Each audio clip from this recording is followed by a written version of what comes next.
Hello my sweeties and welcome back to my channel. If you don't already know me, my name is Elise and thank you for joining my spooky little family. In today's video, we will be talking about Dead Silence. Let's get into the video.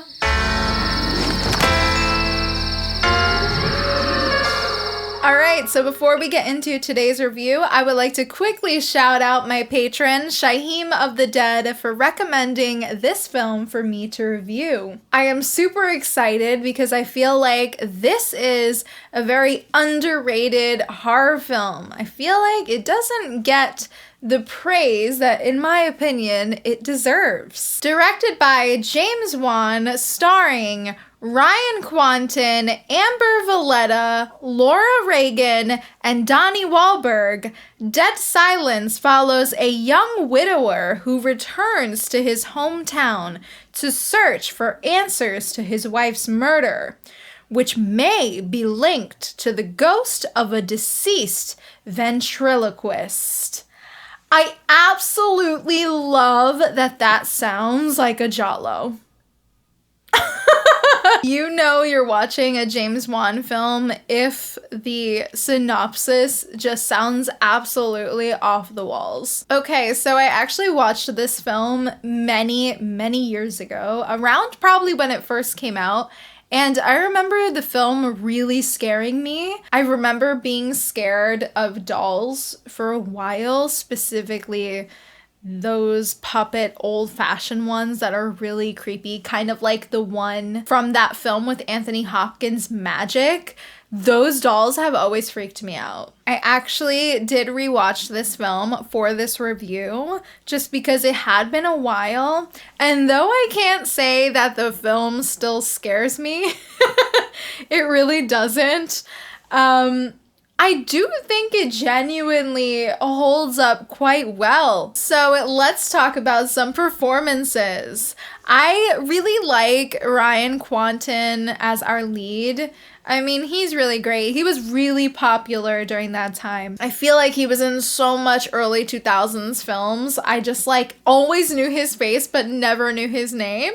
I did really like Laura Reagan as well, even though she's obviously not in the film for that long. I mean, she is the first death. Ooh, spoiler if you haven't seen this film from 2007. I'm pretty sure if you're on HorrorTube, you have seen this movie and you've probably seen it a lot of times. I do think that the standout performance here probably is Judith Roberts, who plays Mary Shaw. I mean, she is just absolutely terrifying. She has this really beautifully haunting face and everything is so chiseled and she just looks terrifying. And I just love her line delivery. She's just so good. I think she really is the standout here. And she's what I always remembered because for some reason, just seeing her face in the movie, when she's smiling, is so creepy.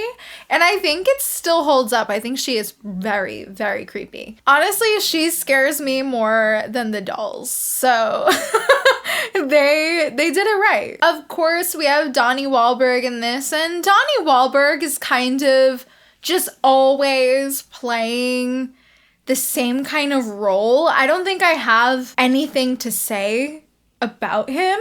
He was fine. He was Donnie Wahlberg. I mean, he's always Donnie Wahlberg. When I see him playing a role, it's oh, it's Donnie Wahlberg. He's somehow always playing a cop as well. So that's great. I do think that Donnie and Ryan had really great chemistry as well, which I think was needed for the story. So I really like that. Now, the one thing I really love about this movie is the way it looks. Okay, I am absolutely obsessed and I still love the way it looks.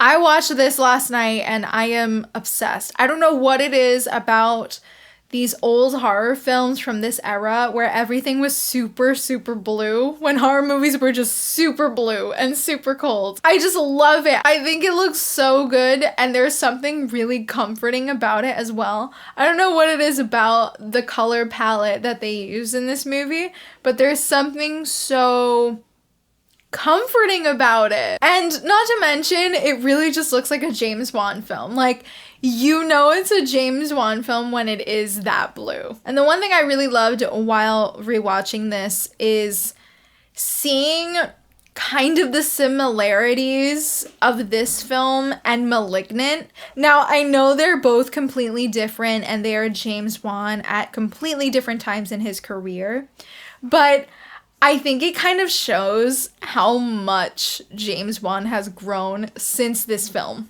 with Malignant. Because you still have a very, like, blue film, but you can tell, like, how much better he got with camera angles and just overall the way he shoots things. And I really love that. It's fun to see, like, a director's journey, and I love James Wan, so it's so fun getting to, you know, rewatch all his old films and now see Malignant, and you're like, wow. Another thing that I loved about this film is just, like, the shots. There are so much crazy camera angles and camera movements throughout the film. And now that we've talked about the amazing shots in this film and how campy it is, let's talk about the story. So after rewatching this, I do recognize that the story is it's really ridiculous, but it is ridiculous, I think, on purpose. Like, this is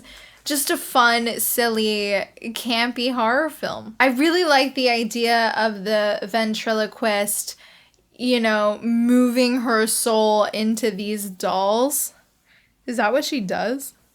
I don't really know. I honestly am fascinated with horror movies that are, like, about ventriloquist. Like, I don't know why, but immediately that has me sold. And just the fact that she basically, like, takes over these puppets, and it's just great. There's, like, nothing else to it. I mean, the main thing that's really great about this film is the twist. The story for this film is actually pretty short and sweet, and the film itself is a really good runtime. To me, I don't feel like there are any points where it drags on or has pacing issues. Everything kind of just moves, and I really like that about this movie. It's kind of just short and sweet and fun, and that's all it has to be. Now, you know you cannot have a James Wan film unless you have a crazy twist. And the twist ending here, I am still obsessed with it. It's so obvious after you watch it a bunch of times, but I remember the first time I watched this film, I was completely shocked when it was revealed that the dad is dead and the wife has got him like one of the puppets. Oh my god. I actually did read on IMDb that Edward Ashen's overall appearance is meant to foreshadow that he's been dead the whole time, and he's basically being used as a human puppet. And it's really obvious after you've seen the film a couple of times, because he is deathly pale. He is so white. And whenever he's speaking, Ella always has her hand right behind him, and she's kind of holding him up also. Like, she's got her hand here and like one behind. And I don't know, they kind of set it up in a way that I guess it is pretty obvious. But I feel like if you've seen this film when you were younger, then you were not picking up on that.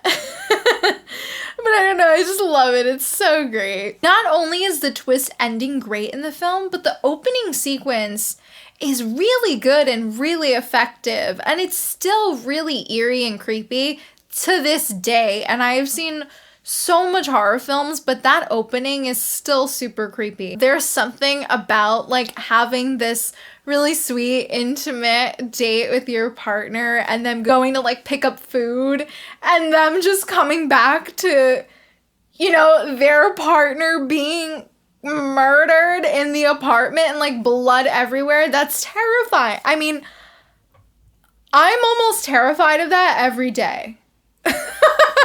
And speaking of the opening, I feel like that's another thing that James Wan is really great at, and that's why I'm such a big fan of his work, is because James Wan is just always so great at immediately setting up the mood and the atmosphere of a film. He instantly shows that sense of dread, the dreariness, and I think that's why I just love his work and why it's also so rewatchable. I mean, I feel like all his films are like favorites of mine that immediately kind of become comfort films and films that I have seen so many times. Like the amount of times I have seen Insidious and The Conjuring, I mean, I couldn't even count on my two hands. Like, so many times. Now, while I don't really like the Saw films, there was something really cool that I noticed in the film.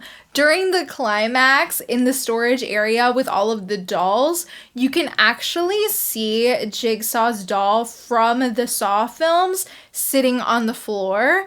So I thought that was really cool. That's something I didn't actually catch years ago. So after rewatching it last night, I was like, I love that. I love that little Easter egg in there. James Wan never fails me. He always makes fun, ridiculous horror films, and I love that. Sometimes you just need that. And you know what? Genuinely, this film, for me, is underrated. I feel like not a lot of people really praise it as much as they praise his other work. And yeah, I get that it's kind of silly and ridiculous, and maybe it's too silly for some people, but I think that's the charm of it. And with that, I am going to be giving Dead Silence 3.5 levs out of 5. This is a solid popcorn horror flick, and I highly recommend it if you have not seen it. But I am pretty sure that everyone here has seen it. It was really fun to delve back into some of James Wan's older work. So again, a huge shout out to my patron Shaim for recommending this film for me to review. I had a great time. I can't wait to review more of James Wan's work here on the channel. And if you would like to recommend a film for me to review in a video like this, make sure you check out my Patreon. The link will be in the description box down below. Alright you guys, thank you so much for watching. Don't forget to like and subscribe as it really helps me a lot. And be sure to click that little notification bell to be up to date every single time I upload. And let me know in the comments, have you seen Dead Silence? I'm sure you have. What did you think about it? I'd love to talk about it. Thanks so much for watching, and I will see you guys in the next one. Bye!